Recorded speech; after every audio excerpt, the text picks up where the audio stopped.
Após alguns testes com cientistas e físicos no século XVIII para tentar entender se a luz é composta por partícula ou por onda, nasceu o experimento da dupla fenda.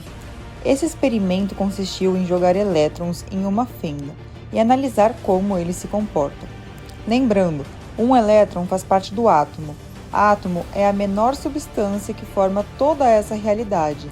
Se pegarmos um microscópio e aproximarmos as coisas, veremos átomos vibrando. Cada átomo é formado por próton, nêutron e elétron.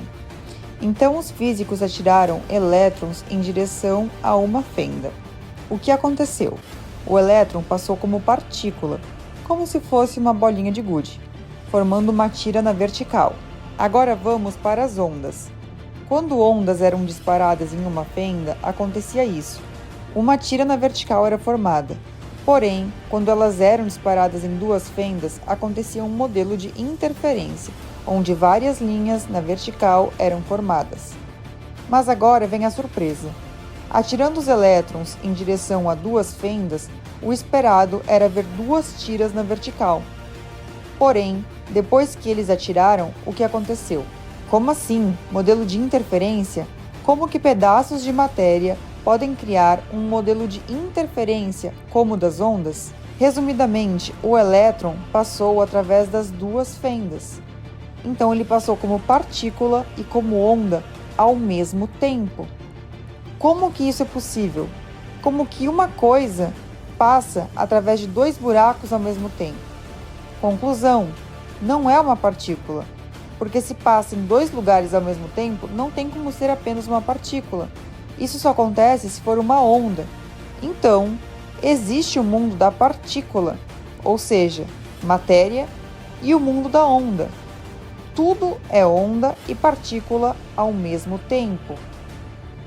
Eles chegaram a pensar que um elétron poderia interferir no outro, então fizeram mais uma vez, atirando os elétrons um a um. Depois de uma hora, viram que o resultado foi o mesmo. Os físicos ficaram intrigados com isso. Eles queriam entender o caminho do elétron para chegar naquele resultado. Então, eles resolveram colocar um aparelho de medição, ou podemos chamar de observação, para saber por qual fenda os elétrons estavam passando. Então, o inesperado aconteceu. O elétron voltou a se comportar como partícula, como uma bolinha de gude. O ato de observar mudou o resultado. Ele produziu o modelo de duas linhas, não o de várias linhas. Ele passou por uma fenda, não pelas duas. E não era o fato de existir ou não um instrumento de medição, era o fato dele estar ligado ou não. Como assim? Bom, se eles decidissem gravar e ver o resultado depois, ou seja, grava que eu vou ver depois, eu não sei o que vai acontecer, todas as possibilidades são possíveis. O resultado era que ele se comportava como onda, ou seja, infinitas possibilidades.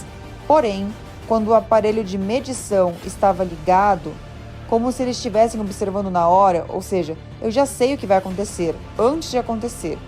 Então, o elétron se comportava como partícula, ocorria o colapso da função de onda.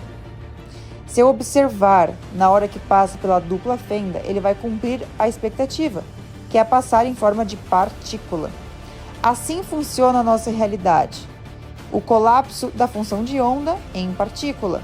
O que muda é a observação daquele resultado. Quando a gente tem uma infinidade de possibilidades ao nosso alcance e a gente escolhe uma que a gente observa, a gente transforma essa possibilidade em probabilidade e ela vira realidade de acordo com a nossa expectativa, aquilo que a gente acredita. Resumindo, a gente transforma em realidade aquilo que a gente já acredita que seja. A gente materializa aquilo que nossas crenças dizem que são reais. A relação que tem com a sua realidade toda, afinal, tudo é formado de elétrons. Você colapsa a realidade conforme o que você acredita, seja inconscientemente ou conscientemente.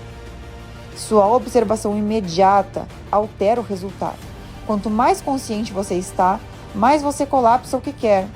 Porém, se suas crenças são de não merecimento, são de que ganhar dinheiro é difícil, são de que no fim você sempre acaba pobre, É essa realidade que você vai colapsar. Primeiro tem que ocorrer o colapso da onda na sua mente, para depois acontecer na realidade. Por último, será que o futuro muda o passado? Os cientistas notaram mais um padrão. Quando o elétron não é observado, ele sempre se comporta como onda e partícula ao mesmo tempo, passando por ambas as fendas. Assim, fizeram outro teste. Pensaram, não vamos observar, vamos deixar o elétron passar e só no último instante, antes de bater na parede, vamos colocar o medidor, o observador. É como se você estivesse de olhos fechados. Aí você decide abrir os olhos, após os elétrons já terem passado pela fenda. Porém, quando você abre os olhos, é como se eles voltassem lá no início e decidissem passar só por uma fenda. Foi isso que aconteceu. Isso é loucura!